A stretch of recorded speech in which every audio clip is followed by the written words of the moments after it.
दोस्तों आज अपने ये समझेंगे कि इंडिया मार्ट इंटरमेश का शेयर प्राइस इतना गिर क्यों रहा है लगातार। ऑलमोस्ट 50% गिर गया फ्रॉम ऑल टाइम हाई। इसके पीछे क्या कारण है? और सबसे बड़ा बात कि आज के दिन ये शेयर प्राइस जो है इसमें हमें और खरीदना चाहिए, होल्ड करना चाहिए या बेच देना चाहिए, इस कंपनी से निकल जाना चाहिए। तो वो भी अपने समझेंगे कि वैल्यूएशंस आज के दिन जूसी है कि नहीं। तो कंपनी का फाइनेंशियल्स देखे तो बेसिकली 2019 को कंपनी का आईपीओ आया था और 2019 को सेल्स था कंपनी का 500 करोड़। पर 2020 को ऑलमोस्ट 25% का जंप हुआ and went up to 625 crore.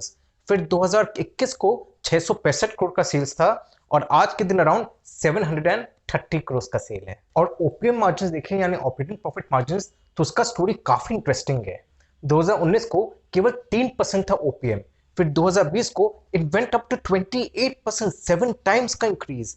फिर 2021 को 50% तक ओपीएम मार्जिन चला गया और फिर आज के दिन अराउंड 47% ओपीएम मार्जिन है, स्टिल वेरी हाई। और वहीं अगर पैट का फिगर देखें यानी प्रॉफिट आफ्टर टैक्स या नेट प्रॉफिट, तो 2019 को केवल 13 करोड़ का नेट प्रॉफिट था। फिर 2020 को इन जंप अप टू 146 करोड़ यानी almost 11 times increase in the PAT. फिर 2021 को अगेन 287 करोड़, अगेन डबल हो गया नेट प्रॉफिट और फिर आज के दिन अराउंड 304 करोड़ का नेट प्रॉफिट है। और यही कारण था इसका शेयर प्राइस भी जूम किया। 2019 को बेसिकली 1325 में लिस्ट हुआ था शेयर और 9,800 रुपए तक इसका शेयर प्राइस गया।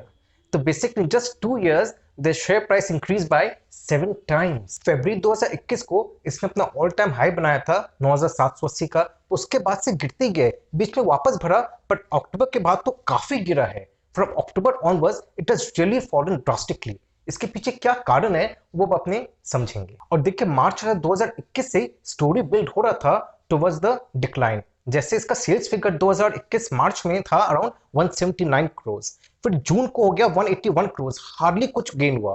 फिर सितंबर को 182 करोड़, अगेन फ्लैट रहा और दिसंबर को भी अराउंड 187 करोड़ का ही सेल रहा। तो सेल बिल्कुल फ्लैटिश रहे पिछले 3 क्वार्टर में, तो इस कारण से शेयर प्राइस तो गिरना ही था। Well that was not the only reason, इसके पीछे एक और बहुत बड़ा रीजन था, वो भी मैं आपको भी बताता हूं। और यही ओपीएम मार्जिन भी देखिए तो देखिए मार्च 2021 को 48% ओपीएम मार्जिन था, जो आज के दिन गिर के 43% हो गया। तो ऑलमोस्ट 10% गिरा in the OPM margin itself. सबसे बड़ा रीजन रहा इसका ओपीएम मार्जिन गिरने का वाज एम्प्लॉय कॉस्ट। देखिए एम्प्लॉयज कॉस्ट हर क्वार्टर बढ़ते जा रहे हैं। इनफैक्ट मैनेजमेंट भी कह रही है कि देखिए हर क्वार्टर ये लोग करीबन 100 एम्प्लॉय बढ़ाते रहेंगे। ऊपर से एम्प्लॉय कॉस्ट एक और कारण से बढ़ रहा है, is that the increment in the salary. देखिए ओवरऑल आईटी इंडस्ट्री में काफी इंक्रीज हुआ सैलरी कुछ लोगों का तो डबल ट्रिपल तक हो गया। But that's not with all the people, but generally the salary has increase to quite an extent in this sector और उस कारण से भी एम्प्लॉय कॉस्ट में इनका काफी बढ़ोतरी हुआ है।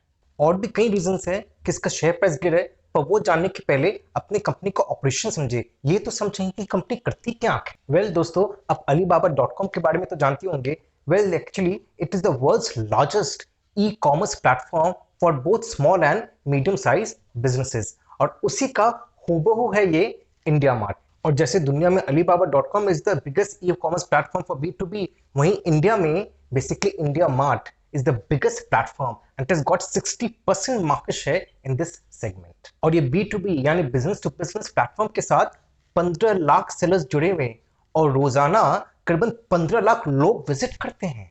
कंपनी बेसिक और प्रीमियम मेंबरशिप प्रोवाइड करती है जिससे sellers can create their own home page, then they can showcase products online, source and contact global buyers and then reply to buying leads and post offers to sell as well। और both buyers and sellers के लिए win win situation है। अब देखिए sellers को basically दिमाग लगाने का जरूरत नहीं पड़ा, उनको बना बनाया प्लेटफॉर्म मिल गया। जो मेंबरशिप लिए वो तो कैटलॉग सब कुछ उनके लिए तैयार हो गया, ऊपर से उनका प्रमोट भी होता है प्रोडक्ट, उसका अलग बेनिफिट मिल जाता है सेलर को।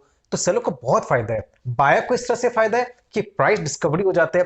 कई सेलर से एक ही प्लेटफॉर्म में कॉन्टैक्ट कर सकती है, समझ सकती है किसका प्रोडक्ट अच्छा है, बात कर सकती है, प्राइस डिस्कवरी हो सकता है, सबसे लोएस्ट प्राइस में खरीद सकती है। तो कितना बड़ा आराम है बायर्स को। All the retailers, semi wholesalers and wholesalers सबको फायदा है। देखिए होलसेलर्स मैन्युफैक्चरर से खरीद सकते हैं, सेमी होलसेलर्स और रिटेलर्स होलसेलर से खरीद सकती है। आपको भी अगर ऐसा कुछ करना हो ना तो आप ये प्लेटफॉर्म को जरूर यूज करिए। अगर आप नहीं जानते तो बहुत यूजफुल है प्लेटफॉर्म। हाँ, कंज्यूमर्स के लिए कोई खास यूजफुल नहीं है, पर अगर आपको बल्क में खरीदना हो तो आप ये प्लेटफॉर्म को यूज कर सकते हैं, बिकॉज आपको बहुत सस्ते दाम में मिलेंगे कुछ प्रोडक्ट्स के prices at very cheap price. तो अगर आपको बल्क में खरीदना हो इवन एज अ कंज्यूमर, तब ये प्लेटफॉर्म में आप जरूर जा सकते हैं, और एज अ बिजनेसमैन ये प्लेटफॉर्म तो आपके लिए गॉड सेंट है। यहाँ कंपनी का सबसे बड़ा प्रॉफिट होता है फ्रॉम द सब्सक्रिप्शंस। बेसिकली जो सप्लाईज है वो जब सब्सक्राइब करते हैं कोई सर्विस में, द नंबर ऑफ पैकेजेस है, सिल्वर पैकेज, प्लैटिनम पैकेज, तो सबसे कंपनी को फायदा होता है। और कंपनी इसलिए ट्राई करिए कि प्रोडक्ट कैटेगरीज बढ़ाते रहे, क्योंकि जितना ज्यादा प्रोडक्ट कैटेगरीज बढ़ेगा उतना उनको नए सप्लायर्स और at the same time buyers भी मिलेंगे। So company to increase the platform size it keeps adding new product categories. और यहाँ कंपनी का सेल्स फोर्स भी लगा रहता है to acquire new paying suppliers. अब ऑलरेडी कंपनी के पास अराउंड 1,60,000 पेइंग सप्लायर्स है, और यहाँ भी कंपनी हर क्वार्टर अराउंड 6,000 पेइंग सप्लायर्स और ऐड करी है। तो इस तरह से कंपनी का फायदा हो रहा है, इस तरह से ग्रोथ हो रहा है कंपनी का। पर एक्चुअली प्रॉब्लम क्या हो रहा है कि चर्निंग भी होता है बहुत बार क्या होता है, कुछ सप्लायर्स कोई बड़ा पैकेज लेते हैं लाइक एनुअल पैकेज, और कुछ सप्लायर्स कुछ मंथली या क्वार्टरली पैकेज भी लेते हैं, तो वहां फर्क आ जाता है। अब देखिए कंपनी बोलती है कि ज्यादातर इनके तो एनुअल पैकेजेस ही ज्यादा बिकते हैं, क्योंकि वो ज्यादा रिजनेबल भी पड़ता है, और जो सप्लायर्स को उनको भी एक्चुअल बेनिफिट मिलता है when you take a longer duration package. तो मैक्सिमम तो लॉन्गर ड्यूरेशन पैकेजेस वाले हैं, पर कुछ शॉर्ट टर्म वाले भी, और वहां चर्निंग होते रहते हैं, यानी कुछ निकल जाते हैं फिर कुछ नहीं ऐड होते। तो इस कारण से थोड़ा सा लंपनेस रहता है in the profit margins and in the profits of the company quarter on quarter. अब प्रॉब्लम क्या हो रहा है, पहले तो देखिए बेस बहुत छोटा था तो ग्रोथ बहुत फास्ट हुआ, अब के बेस भी बड़ा हो गया ना, तो वहां से ग्रोथ इतना इजीली नहीं हो रहा है। चर्निंग के कारण देखे थोड़ा लंपनेस आ रहा है, मतलब पहले ग्रोथ बढ़ते जा रहा था तो कुछ चर्न भी हो रहा था, कुछ निकल भी जा रहे थे, उससे कहीं ज्यादा ऐड हो रहे थे प्लेटफॉर्म में, पता नहीं लग रहा था, दिखाई नहीं पड़ रहा था। अब कैसे बेस स्ट्रॉन्ग हो गया, काफी बड़ा हो गया, 60% मार्केट शेयर हो गया और बढ़ते जा रहे हैं, तब के थोड़ा भी चर्निंग में फील होता है, पता लगता है कि भाई क्योंकि कंपनी को सबसे ग्रोथ नहीं हो रहा है नंबर्स में, but at the same time churning तो चल ही रहा है, तो उस कारण से थोड़ा फर्क दिखता है अपने को, इसलिए सेल्स भी थोड़ा फ्लैटिश रहा है। ऊपर से एम्प्लॉयज बढ़ाती जा रही है कंपनी, कंपनी का कहना है कि एम्प्लॉयज बढ़ाना ही पड़ेगा क्योंकि अपने को नए पेइंग सप्लाईज लाने ही पड़ेंगे, ऊपर से इनका कॉस्ट भी बढ़ रहा है, सैलरी भी बढ़ रहा है, तो उस कारण से भी इनका जो प्रॉफिट मार्जिन है उसमें थोड़ा डिप आया है। ऊपर से कंपनी बिजी इंफोटेक वो एक्वायर की थी फॉर 500 करोड़, 500 करोड़ में एक्वायर की, और उसमें हुआ क्या कि बेसिकली कंपनी का जो रेवेन्यू था वो करीबन 40 करोड़ का था, जो बिजी इंफोटेक का। तो मार्केट को ऐसा लग रहा है कि भाई वो ओवरपे तो नहीं कर दी, तो वैसे देखा जाए तो सेल्स का 12 टाइम्स बेसिकली प्राइस दिए टू एक्वायर दिस कंपनी। और क्या कि जनरली कंपनी जितना भी एक्विजिशंस किए, देखिए कंपनी एक्विजिशंस तो करती रहती है to grow its market, but क्या एक्विजिशन जितना बार भी कंपनी करी है तो पहले क्या थोड़ा सा एक्वायर करती है, फिर कंपनी को लगता है कि अच्छा चल रहा है, एक्विजिशन सही है और इससे फायदा हो रहा है कंपनी को, तो अपना स्टेक बढ़ाती रहती है। पर ये पहली बार हुआ कितना बड़ा एक्विजिशन, वो भी 100% एक्वायर की। तो बहुत बार क्या होता है, इन्वेस्टर्स भी पूछ रहे थे कंपनी को भाई अब इतना बड़ा एक्विजिशन वो भी 100% क्यों एक्वायर की, आप पहले की तरह हमेशा की तरह आप धीरे धीरे एक्वायर करते हैं ना, एक ही बार में अपने 500 करोड़ रुपया स्पेंड कर दिया। ऊपर से जिस कंपनी के सेल्स भी इतने हाई नहीं थे, तो कंपनी का किसका वैल्यूएशन इस तरह से निकाले कि इसी टाइप का कंपनी इसी काइंड ऑफ वैल्यूएशन में अभी सेल हुआ था, तो उस हिसाब से हमने भी इसका वैल्यू निकाला। ऊपर से जो बिजी इंफोटेक है is mainly to counting software, इनका बेसिकली कंपटीटर्स हो गया टैली, तो ये लाइसेंसिंग फी के द्वारा ये अर्न करती है और ऑन प्रोमाइस सर्विसेज भी देती है।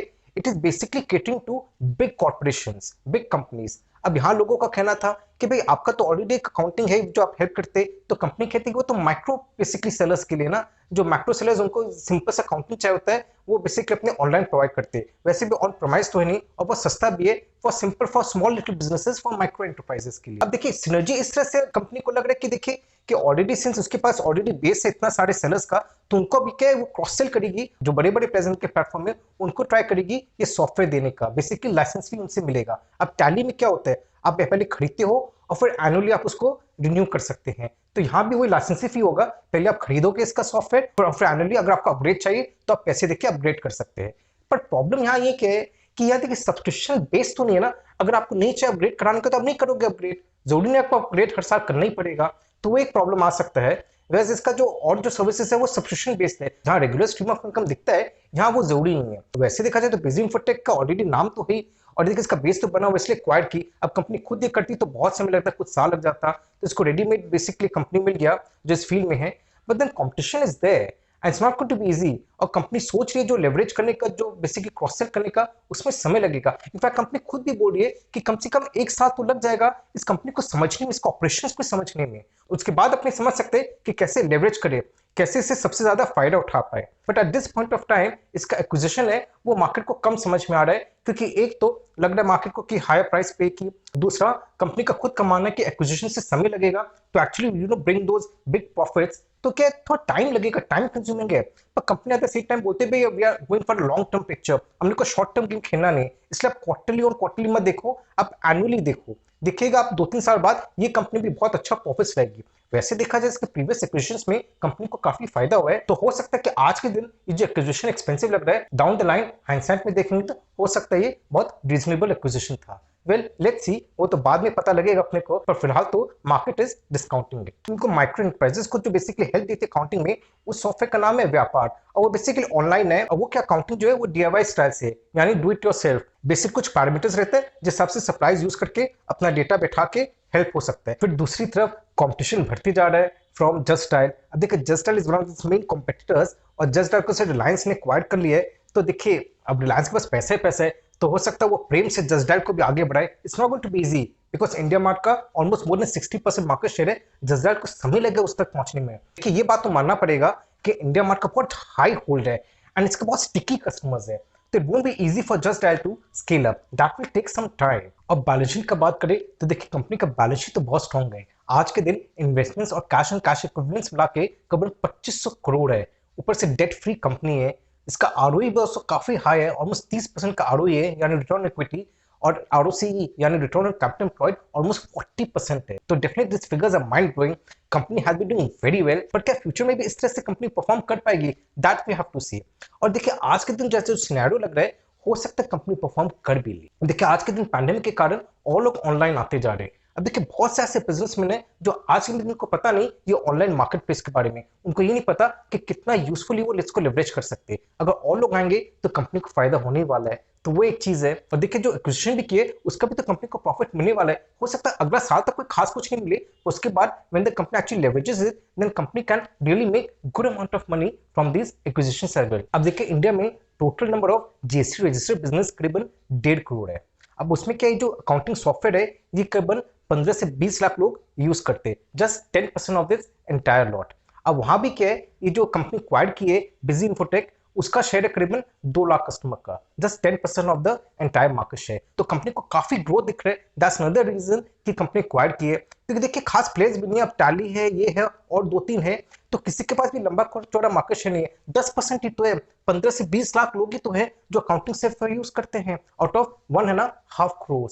इस सेगमेंट में भी कंपनी को काफी ग्रोथ नजर आ रहा है। पर eight the same time antithesis ये है कि काफी अनऑर्गेनाइज्ड प्लेयर्स भी है। अब देखिए बहुत से लोग हैं जो बेसिकली कस्टम में सॉफ्टवेयर अपना यूज करते हैं, अकाउंटिंग सॉफ्टवेयर, तो वो चलते रहेगा। वैसे कई बिजनेस है जो वैसे यूज करते हैं, पर धीरे धीरे क्या होगा ना कि अगर इनके जो प्रोडक्ट्स सस्ते होंगे, उनके प्रोडक्ट्स अगर बेटर होंगे, more versatile होगा, then people will start using products of these vendors rather than the unorganized market। पर उसमें थोड़ा समय लगेगा, ऐसा नहीं कि फटाफट हो जाएगा, but it's going to build up जो दिख रहा है सामने। बिकॉज देखिए अकाउंटिंग सॉफ्टवेयर एक बार तैयार हो गए तो उसमें ऐसे तो कोई खर्चा जरूरत पड़ता है बार देने का, मेन है कि प्रमोशन करना पड़ता है, वही that's the main cost of it. तो कंपनी को क्या है, if it wants it can always reduce the cost of the software. Licensing fee तो है, लाइसेंसिंग फी एक बार कम कर सकते हैं, ऊपर से अगर अपग्रेड का फायदा उठा सकते हैं, तो देन अपॉर्चुनिटीज बहुत है कंपनी के पास। इसलिए I feel that's one of the prime reasons that the company acquired this company in spite of the high valuation. तो आज अपने देखते हैं कि कंपनी का वैल्यूएशन सही है कि नहीं, एट दिस प्राइस क्या अपने को एंटर करना चाहिए कि नहीं, होल्ड करना चाहिए या निकल जाना चाहिए। वह दोस्तों सही बोले, इसका एवरेज पी देखे तो अराउंड 65 to 70 के बीच रहा है, और आज के दिन 50 के आसपास आ गए पी, तो पी तो एवरेज से नीचे है, तो वहां तो फायदा है वैल्यूएशन में। पर ये जो 500 करोड़ का एक्विजिशन हुआ है, उसके अलावा जो छोटे छोटे एक्विजिशन हुए, उसका क्या अभी कंपनी को पूरा बेनिफिट मिल नहीं रहा है, तो वही मार्केट देख के उसमें थोड़ा समय लगेगा। देखिए यहाँ से शेयर प्राइस और कुछ गिर सकता है, but the same time at this price also I think can enter the stock. क्योंकि देखिए सबसे बड़ा कंपनी का फायदा ये कि ऐसा सेगमेंट में जो सेगमेंट ग्रो ही कर रहा है और ग्रो करेगा ही, वो कंपनी का सबसे बड़ा बिग एडवांटेज है। और इसलिए अगेन मैं जो हमेशा सजेस्ट करता हूँ कि आप एसआईपी बेसिस में एंटर करो।